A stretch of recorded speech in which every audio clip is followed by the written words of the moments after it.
All right. Welcome to the Unfazed, Unedited podcast, where we provide commentary on complicated topics in an uncomplicated format. I'm Dr. Shauna Payne Gold, and I go by she, her, hers pronouns. And Dr. Lisa, just how do we get to May this quickly? Hmm. I feel like we have zoomed through the majority of this quarter of the year, yet we still have not talked about all the things that were worthy to discuss. But here we are. Yeah, it's kind of shocking, right? Because I remember when December 21st, and that's the winter solstice, right? So it's the shortest day. And Mm-hmm. now we're like barreling towards June 21st, which is the summer solstice, I guess, and the longest day. Mm-hmm. And that Yeah. is like less than 2 months away. And like, how is that possible? Right, exactly. And so I'm like, oh, let's enjoy the longer days and all of that. But yeah, it's Hmm. oh Lordy. I don't know. I the aha moment came to me when I realized that they were sending out emails saying, "Oh, we're on the downhill slope to the end of the academic year." I'm like, Mm. get out of town. Get out of Yeah. town. That's just eye-opening. So anyway, here we are. But Mm. let's dive into our word of the week. All right. So I saw this again on the only social media platform that I even have time for nowadays, which is my doom scroll on Instagram, right? And there was a woman that was specifically talking about our collective response to the Artemis II splashdown that's been a few weeks ago now.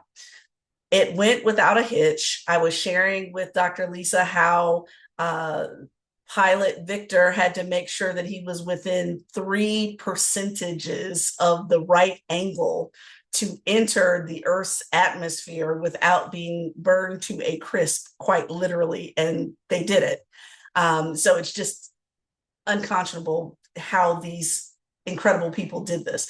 But the feeling that we all felt as a result of that splashdown, once again, Dr. Lisa, you remember when I told you I pulled over for the takeoff of, Yep. yeah, I Yep. did it again.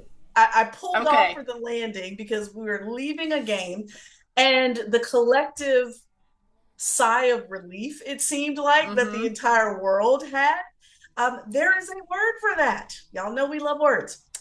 The word is collective effervescence. Ooh, and it feels good to even say it, right? It Collective does. effervescence.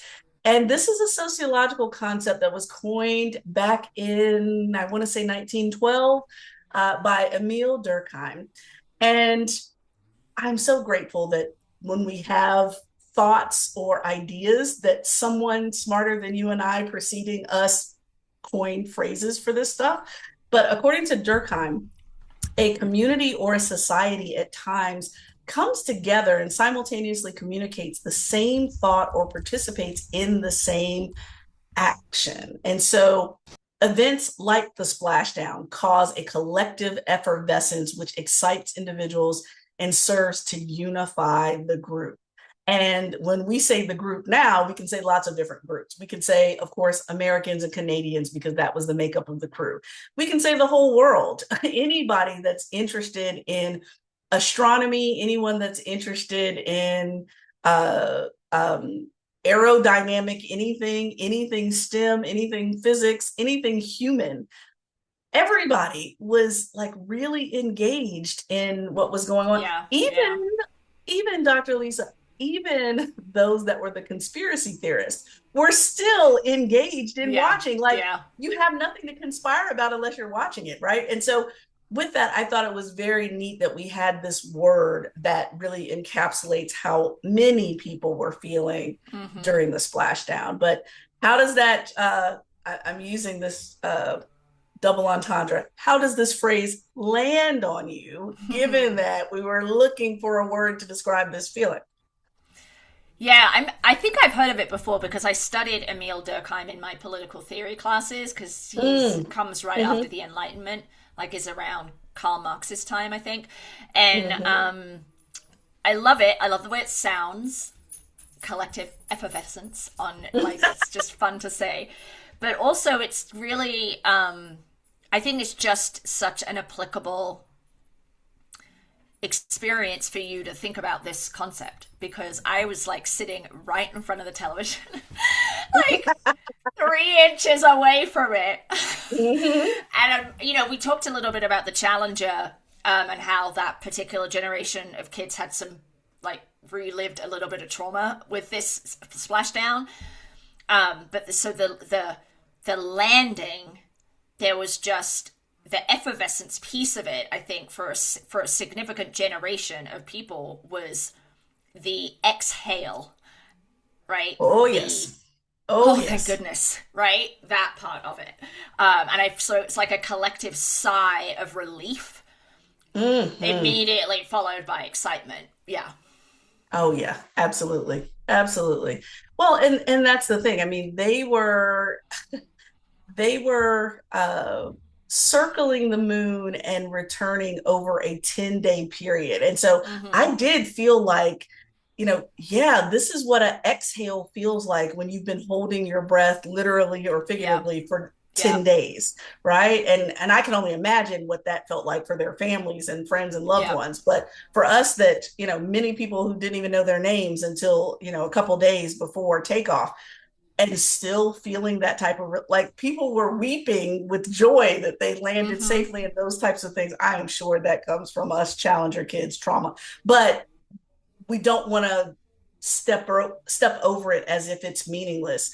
I remember seeing some of the videos of folks that, let's say, Lisa, your job was to ensure that one screw on the rocket launcher worked, and just that one part of millions of parts of this takeoff worked successfully, and the joy that you felt that your work not only did what it was supposed to do, but also kept 4 human beings safe. Like, I can only imagine what that feels like. Mm-hmm. And so with that, just wanted to give us some language, because we're probably going to feel it in different places and spaces, whether it might be for folks that are in a place of worship, that might be with folks in a concert or at a game in a stadium.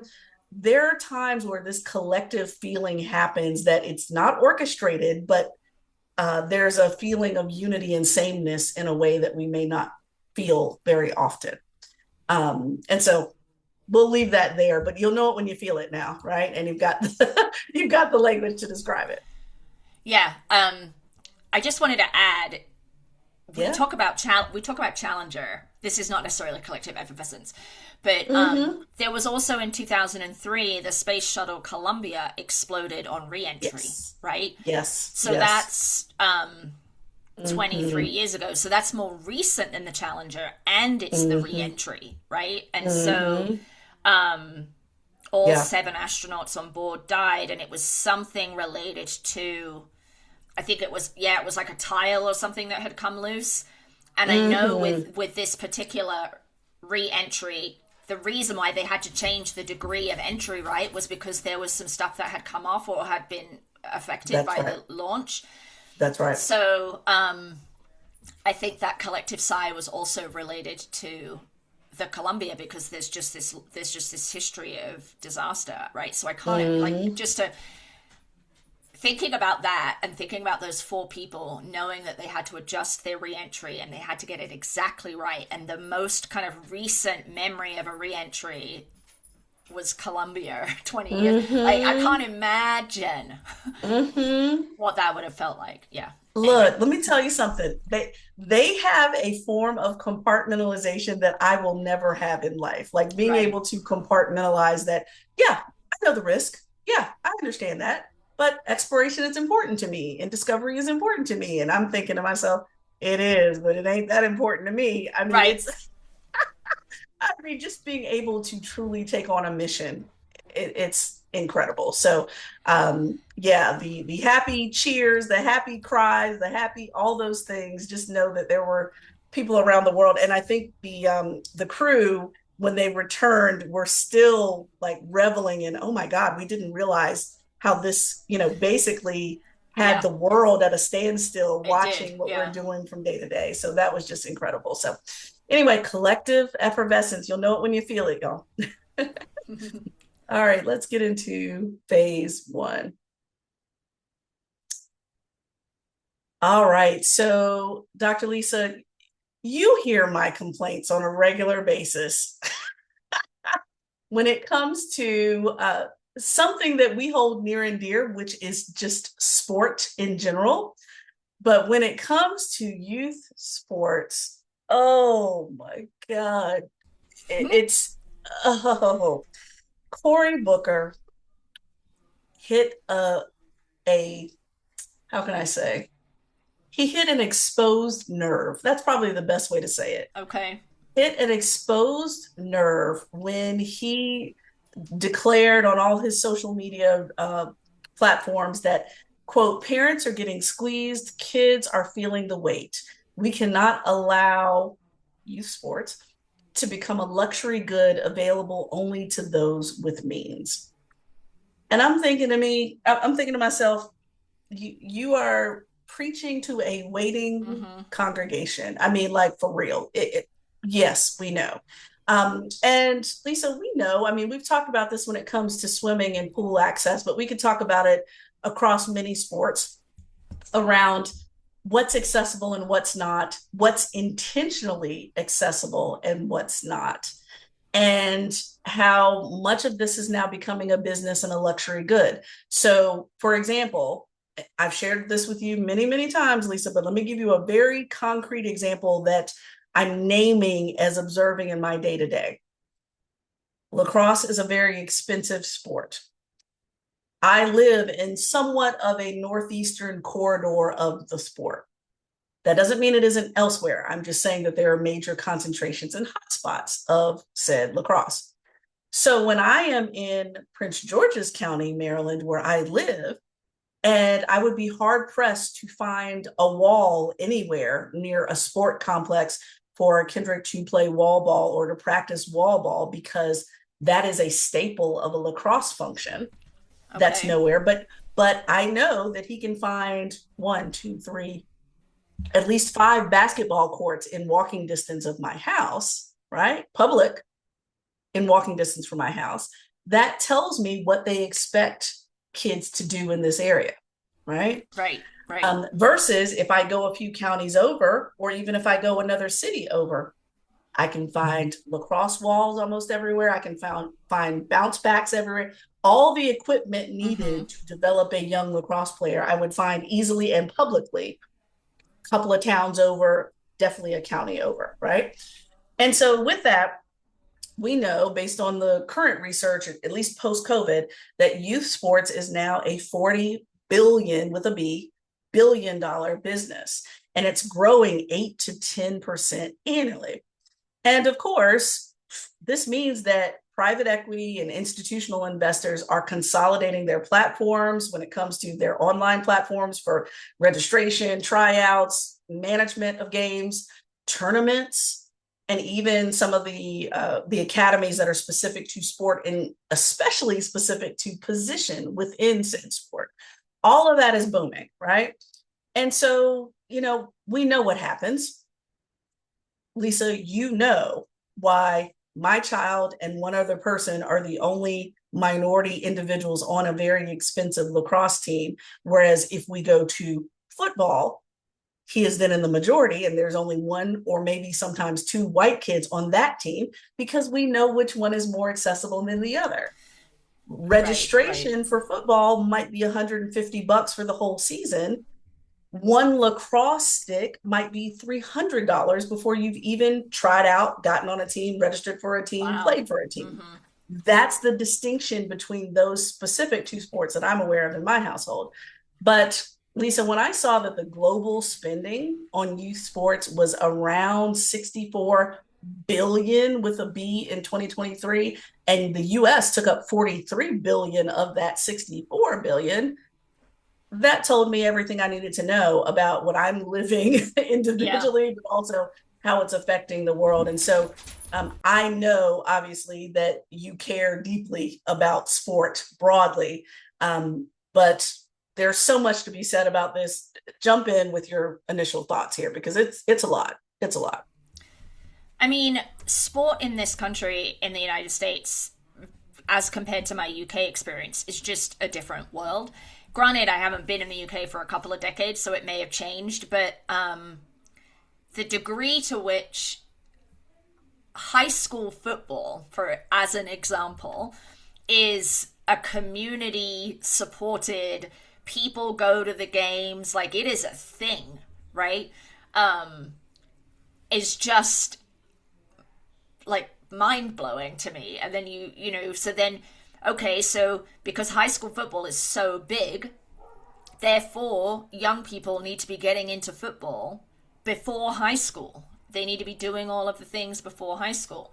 So the billion with a B dollar figure you cited doesn't surprise me, because of the way we think about sports here. And then I was literally today, not knowing you wanted to talk about this, talking with my neighbor about when she had younger kids. One of them was doing baseball and the other did volleyball, and they're white. And she was just talking about the time and the expense that was involved in that, and how different that was from when she was growing up. And she's a little bit older than us, but kind of same Gen X time frame. So how that has shifted. And then she recounted a friend of hers who had 5 kids. And you may disagree with this, but the parents in this case said, you're all doing swimming. Because so they had access to pools, one, but it was like one of the least expensive for 5 children. And they couldn't manage 5 young kids doing 5 separate sports at 5 different locations at different times of the year, clashing, and all that entailed, because of their restraints, right, in terms of working and that sort of thing. So essentially they just said, you're all going to go swimming, because then it's the same tournaments, it's the same place, you're all training, that sort of thing. And so decisions are being made. So it's not only around which sports are available in which communities, it's also about families making choices about which sports their children can participate in based on community availability, cost, time, right? Like if both parents are working, you just cannot. There's no way. You talk about this with your two, right? And they're doing different sports, and that is challenging to manage. And so then, so to Cory Booker's point, right? Like it isn't there are all these kind of extraneous factors that shape a family's capacity to engage their young children in sport broadly. And then lacrosse versus football or basketball, right? We then start to see this regionalizing and cost prohibitions coming up. So it's really interesting. And then who are the people making all the money off of this? Oh yeah. Oh, absolutely. Absolutely. And well, let me say, with the family that chose one sport for all the kids, I mean, that's exactly what Michael Phelps' mom did. Oh, With really? I him and didn't know his that. sisters. Yeah, they were all in swimming, and they all, swam at a college level and all that. But my point being, I get why that decision was made, though, because Yeah, I only have the two, and one is more involved in sports than the other, and it's you can't be two places at one time. right. And it would be something different if it was, the way I was raised in my hometown, where it was very small community, but you had, larger families, everybody knew everybody. There was always at least one person at home to go get someone else. A lot of the schools were in walking distance, etc. No, that Right. if Kendrick has a practice, it could literally be on any field in the whole county. Yeah. It's not just behind his school, it's anywhere. And so with that, I can see why, because it's, how do you manage, like you mentioned before, let's say this is a basic ass family where you've got two parents that are working. They are not working from home, they're working from wherever. They get off at a Yep. particular time. Mm-hmm. They have practices that begin before you can get off and get where you need to be. They've got to eat after school before they go to Yep. practice. You've got more than one, which means, oh crap, you got to get, look, I call myself the Dick's Sporting Goods equipment manager, because you got to have all their shit together for whatever sport. I mean, even if it's Yeah. only a swim cap, you got to have it together, right? Yeah. And so all of that going on. until they reach a certain age, but you still kind of double check behind them, Mm-hmm. But the point being is that it's a lot of coordination going on, even just to get them all to the same sport. Because I remember when both the boys were in the same sport, they were in martial arts at the time, but they were at different times on different days of the week. I Mm, mean, it still didn't work even when they were in the same damn sport, Lisa. And so, with that, I constantly think about who has access and who doesn't. I mean, yep. I was thinking about this the other day around, obviously, we don't have to overstate it, but it's just the truth. Who can financially afford to put their kid in certain leagues or not? Right. Because it's not just the registration, it's everything else that comes with Yep. it. So all those hidden costs. On top of that, I keep thinking to myself, oh, interesting. I noticed something very clearly, and I'm not being nosy, Lisa. I'm just pointing out what I perceive to be accurate. Like, I don't think any of these kids are in single family households either. All of them are in either two-parent households or very tightly co-parented households, because I don't see any Yep. single moms or single dads Yep. doing Yep. their thing out there, right? So that tells me something else. Yep. Um, Even what they assume kids can do or not do. We've even had conversations about, going back to the this industry. Um, Kendrick's on a travel team, for example, and on a county team, so he's on two teams at one time. We know which one is going to do the money grabs, right? Oh, well, if your kid likes this extra pair of sweatpants, then you can drop an extra $40 for da da da da da. Yeah. He doesn't need an extra pair of freaking sweatpants. Or, oh, well, this is going to be a 2-day camp where you pretty much you're going to camp with the same guys that you play with every weekend, but they just want to see if you'll drop $350 for. Like, we're making discerning decisions around things because we know, yes, we're expecting some things to be expensive, obviously, but then other things are what we in our family call the money grabs. Here's the extra stuff Yep. that they just kind of tag on. But Lisa, let me tell you, going to a data point that I know you will love. So the Aspen Institute did a study called Project Play, and it was a family survey, and it found that the average U.S. sports family spent $1,016 on their child's primary sport in 2024, an increase of roughly 46% compared with 2019, so pre-COVID, while total annual outlays per child, counting multiple sports and ancillary costs, commonly reach significantly higher levels. Mm-hmm. I read 1016 and I was like, where? Where exactly? Because if you can point out what league costs that much, I will go there, because that is like one payment of what we pay to make sure that our kid is in a travel team. So even that, to me, I feel like, I mean, well, they make it clear that they're undershooting it because they say primary sport, which means your kid is probably in more than one sport, maybe two or Well, and three. it's an average, right? So there's going to be There you people that go. are paying thousands and thousands more, and then people who are paying Thousands. hundreds less. Yeah.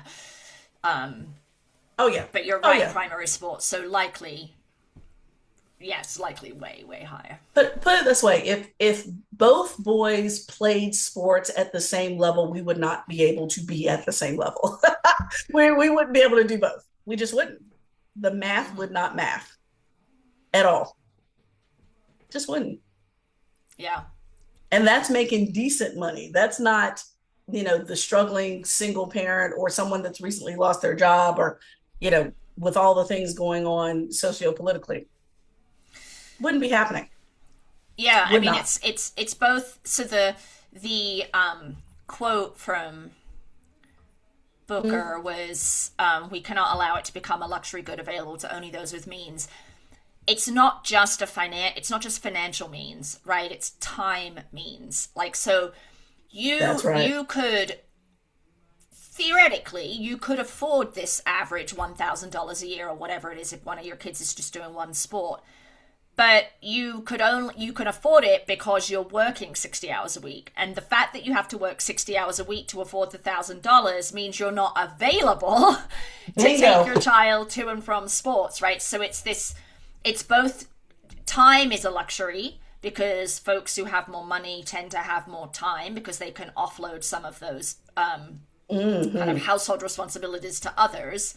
And they don't need to work necessarily really long hours, or they're not working two jobs, right? So then you have this like issue where, sure, I can afford it, but I don't have the time, right? And then you're like, Hmm. then you maybe rely on other families and carpooling, but that can also feel challenging sometimes and not, Oh, like that yes. also doesn't feel great. So, and then, maybe your kid wants the sweatpants because everyone else on the team has the sweatpants and they're the only one that won't have the branded sweatpants, There you you go. know? There you Yeah. go. So it's Exactly. manipulative. It's manipulative. You just have to be extremely careful about certain things where it's like, Mm. don't take the bait on everything, because yeah, we already know it's in a exploitation is part of the process, but how do we minimize it in such a way that we're not feeding into every single thing? Like, so I'll give you a great example of a trade-off. So there's one Hall of Fame lacrosse player that we would love for Kendrick to meet. Plays the same position that he plays, all the things, right? Well, ironically, we could send him to the camp where he is one of the coaches. And the camp for what, 3 or 4 days would have been about $400. Or what does Shauna do? Or we can send said coach a DM and say, hey, we would love to pay for your one on one services to coach Kendrick directly, which was half the price, and he gets more attention. Now, both of them still need means, Yeah. but at the same time, we knew that the camp was very unnecessary. And what is he going to get that he wouldn't get elsewhere? Right. Yes, all the things, all the things. So we're walking in it, through it, with eyes wide open. Mm-hmm. But no, we know even the minimal things that we get to do with this team, it costs. Like, there's 4 weekend tournaments that he's going to have this year.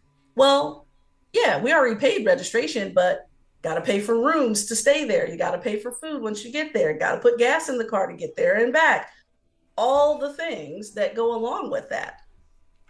That's not included in registration. Those are those hidden costs. And similar to one of my friends, now her daughter is just getting started in her first season of diving. It's $3,000. No wonder little black kids are not getting into diving because it costs $3,000 freaking. And what, an hour drive to get to a diving well, a pool with a diving well? Yeah. Of course It. not. Yeah. It's this. It's. What was I? I was listening to something that was talking about race and class and how class often gets a secondary place when we talk about diversity, equity, and inclusion. And so race and gender tend to Mm. be kind of the ones people go to, but class is actually pretty determining in Oh, terms of yeah. your capacity to engage in society and thrive, right? Mm. Because class determines your ability to eat, right? I mean, let Mm. alone Mm. send your kid to a youth sport camp, but like there's, That's right. and That's so, right. so it's both the facilities, and we know swimming pools, there's a long history of exclusion there. And then Hmm. there is, but the class piece is becoming almost more salient as youth sports becomes this capitalistic profit based enterprise versus a youth development, social emotional development, teamwork, collaboration enterprise. It's more about the winning and developing talent who can make money as they move through this high school, college, professional pipeline, and That's right. less, maybe it's still like that at the toddler age, but as you get into kind of middle school and up, it's just shifted, right? And so then class Oh, becomes yeah. this really salient issue, which then compounds racial discrimination and exclusion and Hmm. just, yeah, splits who has access to this. Hmm. That's right. You know, so it's, it's really interesting, and I don't hear critiques of Hmm. this very often. So I'm curious if Senator Hmm. Booker is going to push this further, or other senators, or maybe there's legislation being proposed. Absolutely. Yeah, I looked around to see if there was any specific indicator of legislation yet, and I haven't seen it yet. Mm-hmm. But I'm hopeful, frankly, because to be honest with you, Kendrick gets tired of going to events and being able to count on one hand how many Black folks are there. Yeah, yeah, of course. Now, fortunately, he has a great sense of self, so he doesn't feel excluded and he has a wonderful team. But at the same time, you still want to see more of 100%. yourself. You still want Yep. to see more of yourself. And so, with that, seeing more of yourself, and also, y'all know how I feel about educated children. Okay. Mm-hmm. Also, walking around knowing that all of us are borrowing this particular sport. None of us own it. Right. Our Native American siblings own it. And just being cognizant of that as he walks around, he's thinking, like, you know, these white guys think that they own this sport. No, none of us do, actually. And being a very cognizant kid, right? All of that is important. And yet another lesson to add on the laundry list of youth sports and play, Yeah. right? Yeah. So, Senator Booker, I hope you're moving right along here with whatever legislation you're trying to draft, because our pocketbooks need it, our some egos need it. Mm-hmm. I'll say, Lisa, going back to the point around access, real quick. I've been following a couple of teams. Um, Imagine, Lisa, a few HBCUs who have college level football players that have never heard of lacrosse before. And some administrator comes on campus and says, "Hey, I played lacrosse through college. How would y'all feel if I started a new team?" And they let him start a team from the transferable skills of football players. And these guys who have never touched a stick before are now showing up at national championships, either running runner up or Mm. winning national championships, because this guy comes in and literally kicks the doors down to access. It has nothing to do with skills. It has to do with access. These guys are knocking people out, um, solely because they were given an opportunity. Yeah. So with that, it can happen, but I'm excited to see what happens, because we're in it now when it's not cool for everybody to have access to certain sports, and when they do, we can say we're the OGs and did it a few years before. But come on, Cory Booker, do it, do it, do it. Do it. I'm Yeah. rooting for you. I'm rooting for you. All right, let's get into phase two. Okay, so this is a thought experiment. I just kind of want to talk this through. Um, so I was listening to a podcast on my run. I think I've mentioned this podcast to you before. It's called The Focus Group, and it's out of The Bulwark, and The Bulwark is a media company that is built by never Trumpers, so former Republicans, conservatives who recognize the damage the current president is doing and his minions. Anyway, so the basically one of the owners of the media company, the other job she has is she does political focus groups. And so one of her podcasts is clips of the focus groups, and then she has a guest to talk about the focus groups, right? And so she has people in focus groups who are three-time Trump voters, Biden to Trump voters, Obama to Trump voters, Obama, Biden, Harris voters, like, or Hillary Clinton. Sorry, I forgot Clinton in there. So it's just a real mix, and all different racial identities, all different ages. So it's just really fascinating and highly infuriating. Anyway, she had Jessica Tarlov, who is I know her name, but I've never seen her. But she is one of the panel members on a Fox News show called Take the Five. I think it's called The Five. I was like, I totally just blanked it. But anyway, they talk about current events, and she has the quote unquote liberal perspective, right? She's completely outnumbered because I think there's like three conservatives and her, but she comes with facts and figures. And the whole point of having her on is that this Jessica Tarlov is publishing a book about how to engage in disagreements with your family members, with your friends, but not lose those family members and friends. And you and I have talked about this before, where the vitriol and the entrenchment and how that has led to fracturing among family circles and friend circles. And how do you navigate that? Do you walk away? Do you try? What does that look like? Right? That's not a new conversation for us. But part of this discussion was essentially how does the Democratic Party, or I guess I would say non-MAGA Republicans, appeal to the largest group of people for the next election? So not necessarily 2026, but 2028. And so part of what they were talking about was staying in the center is the better way to go, because center or moderate policies and positions tend to pull from the center left, the center, and the center right. And I think what I want to talk to you about is, I think in principle I agree with that, but because the majority of people are in that bucket. They're in the center left, middle, center right, and then you have people on the outside of the right and the left. But what I worry about with that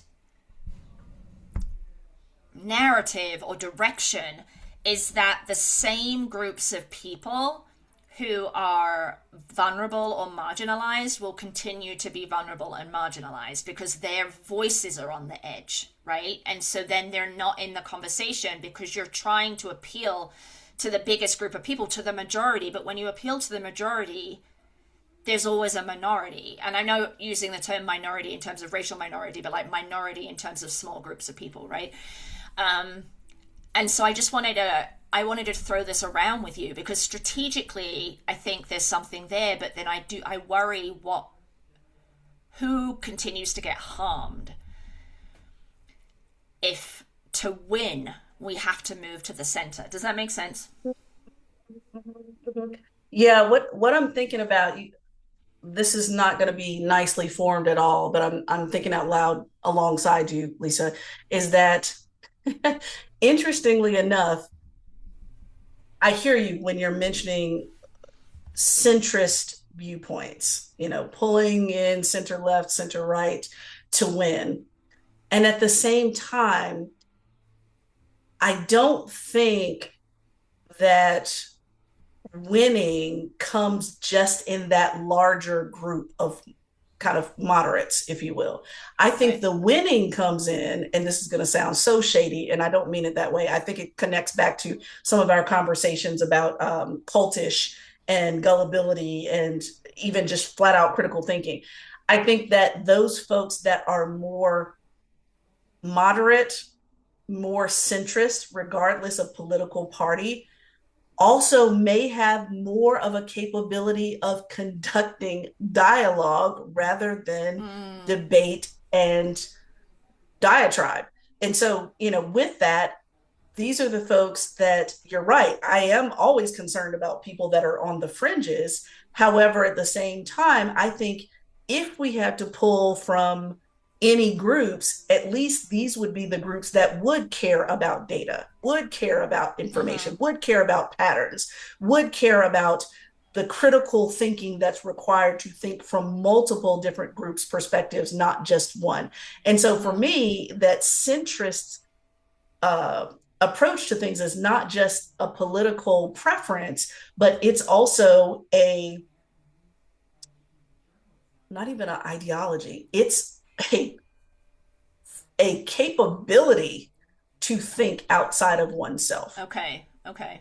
So, yes, I would prefer this to happen, but I can also understand how those things also happen.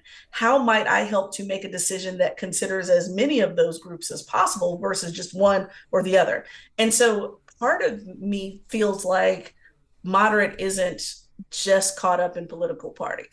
Moderate is Mm. caught up in because I have now come to the place, Lisa, that there are two groups that will never fit into this category.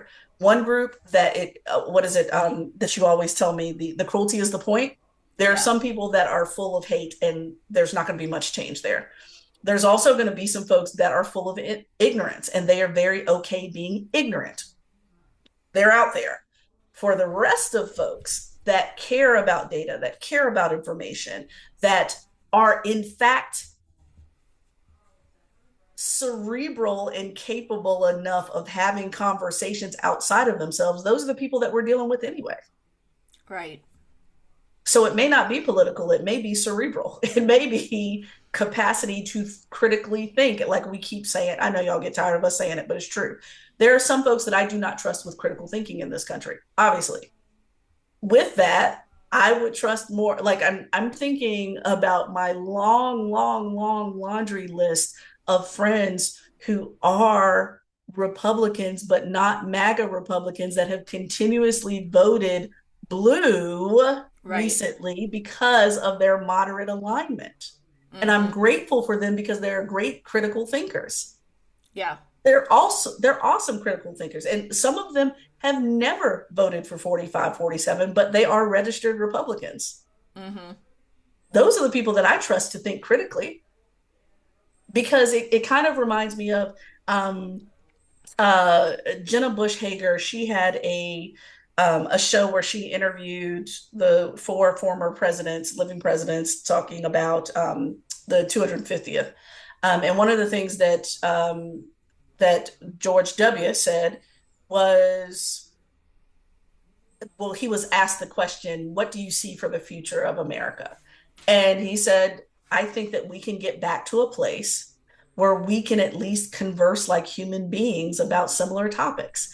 I don't think we're capable of doing that right now. Now, Mm. y'all mark it down. This might be the one and only time that I relatively quote a Republican anybody, but that's one time where I am with W, okay?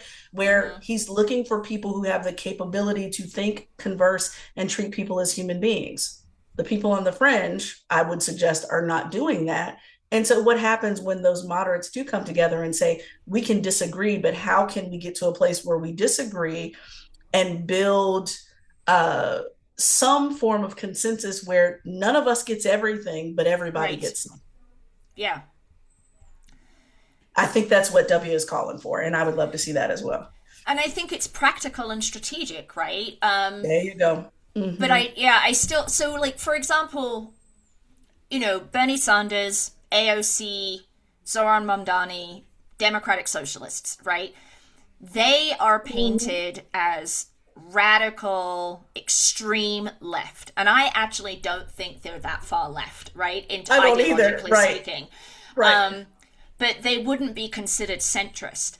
And I think some of their positions and policy ideas are critically are critical of the current system and are well thought out. They are not just like burn it all down, we have to start from scratch. I'm not giving it any more thought than that statement, right? They're actually thinking Yeah. about the degree to, I mean, particularly Bernie Sanders around class, right? That's just been his thing, and working Oh, people for, forever. Yeah. as long as I can remember. And his, articulation of these issues are based in data for the most part.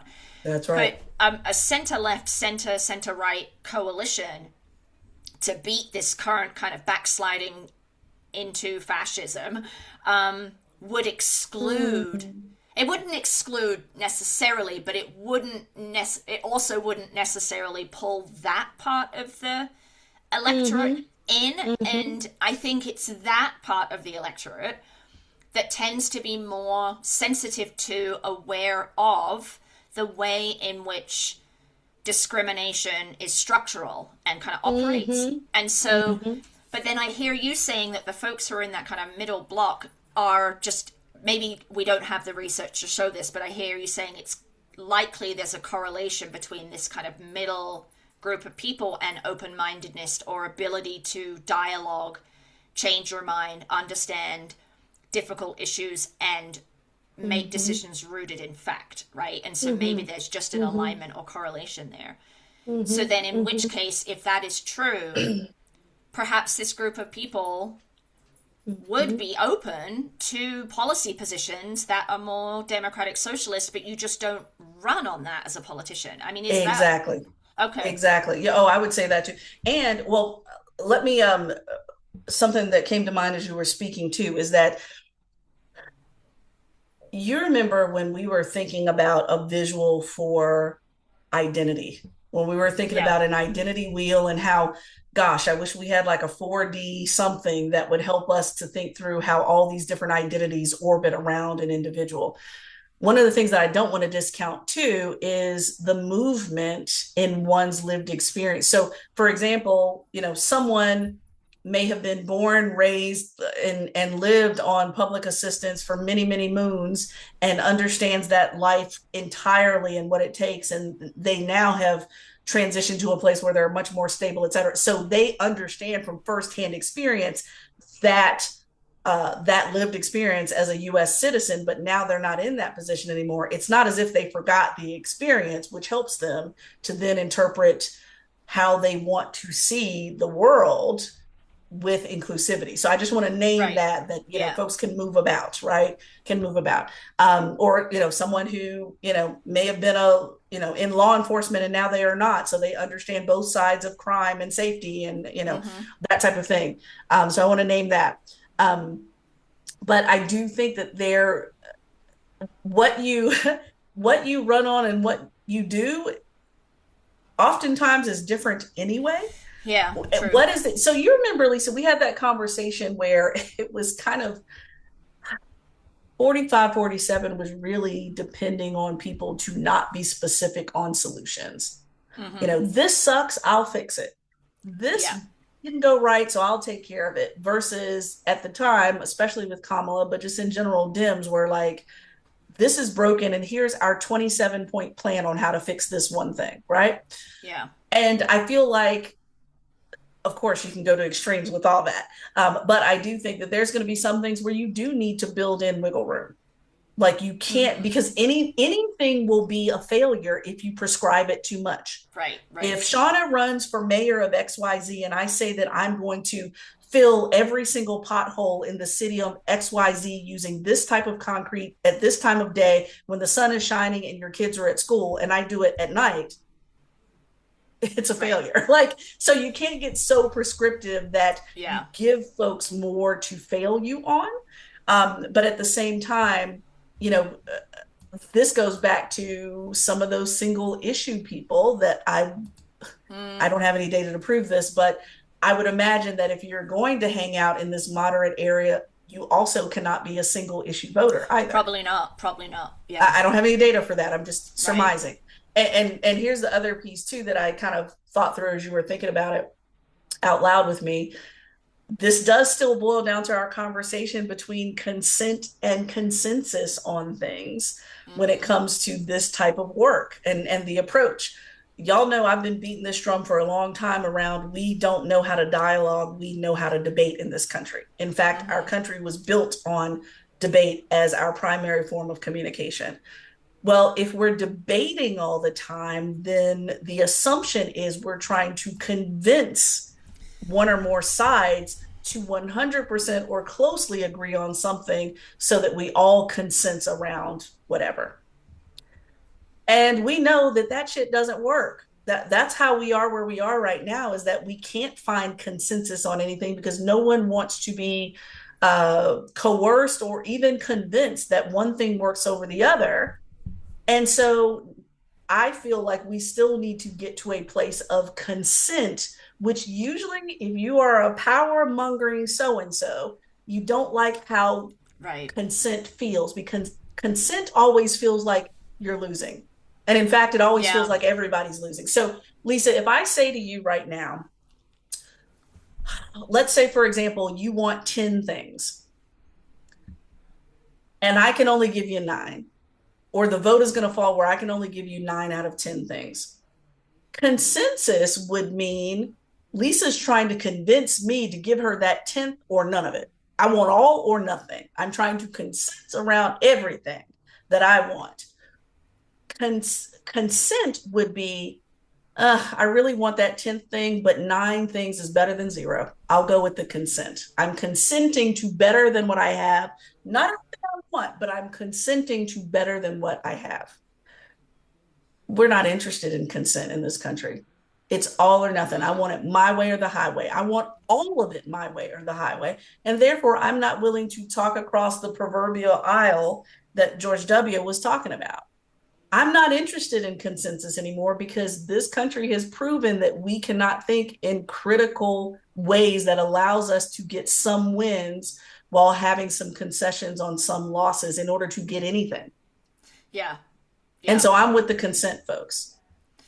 How can we all lose a little bit to gain more than what we currently have?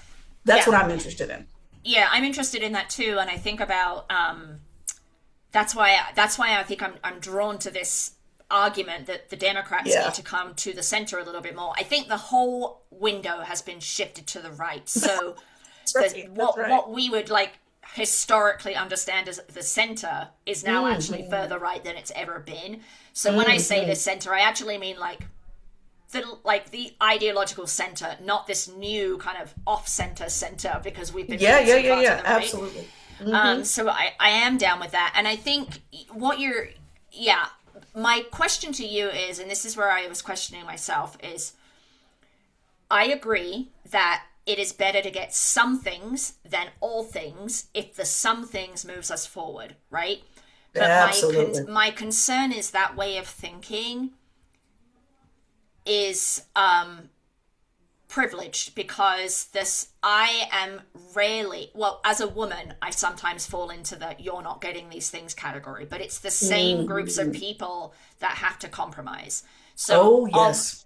of the 9 out of the 10 things, that 10th thing that doesn't get done is always the most marginalized group of people. and Absolutely. and Mm-hmm. so I don't know how do you create this centrist movement where there is willingness to compromise, to say some, not all, but it's the same group of people, which is my like who loses, right? Like, Who loses? Yeah, yeah, yeah. but so I Mm-hmm. don't know how to resolve that tension because I'm of the mind where it's like, well, I would rather have this centrist group coalition beat all of this MAGA fascist right?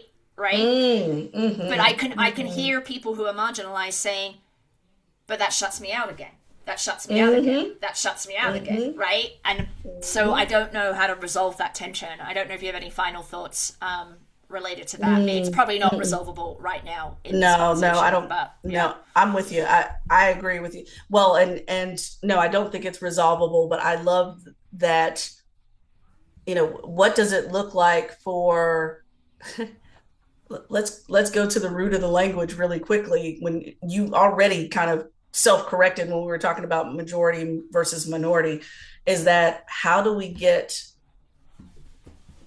a larger majority of folks to consider minoritized day-to-day challenges, Mm-hmm. right? So like I care that I live in a community where even though I have two cars in the driveway, that the bus in my neighborhood only comes on the hour every hour. And so if you miss one, you're already an hour late for Right. work.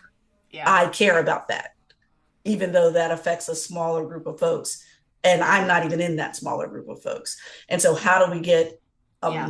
more of a majority to think about minoritized lived experiences is the Mm-hmm. question that I don't have an answer to.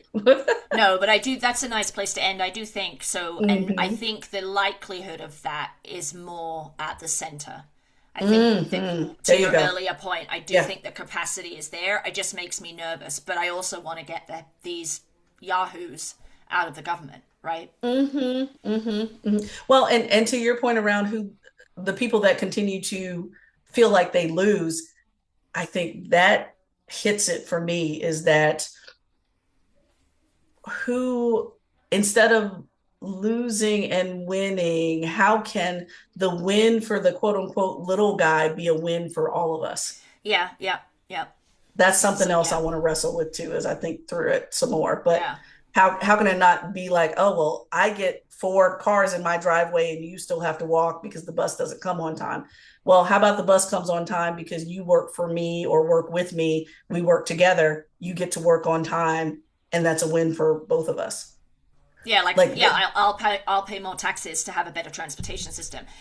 And we fail there as a community. There are not enough people hello. thinking about the communitarian. What does it mean to live in community? It means you all contribute proportionate to what you're able. Yeah, yeah, And you all benefit in ways that you may not yes, consider. exactly. Yeah. Like I'm thinking about the rich guy that's pissed off because they have to pay more for taxes for the bus to run more often, but yet they're also pissed that people can't show up to work on time because they don't want to give more Yes. taxes for them to take the Yeah. bus, right? It's Yeah. like Yeah. you can't have it both ways. But Right. apparently Right. folks have been having it both ways forever, and that Mm-hmm. is the problem.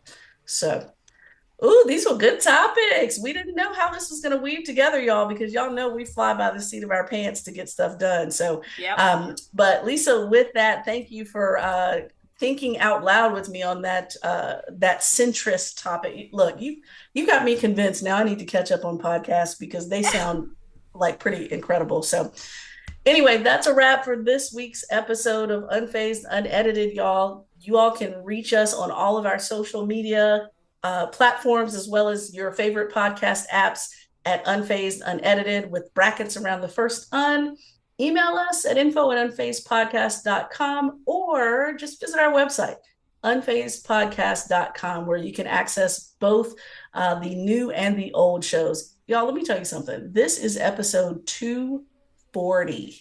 240. Mm.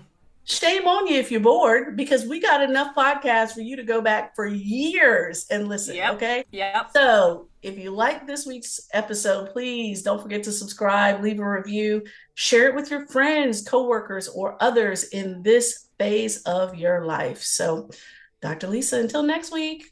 All right. See you next week.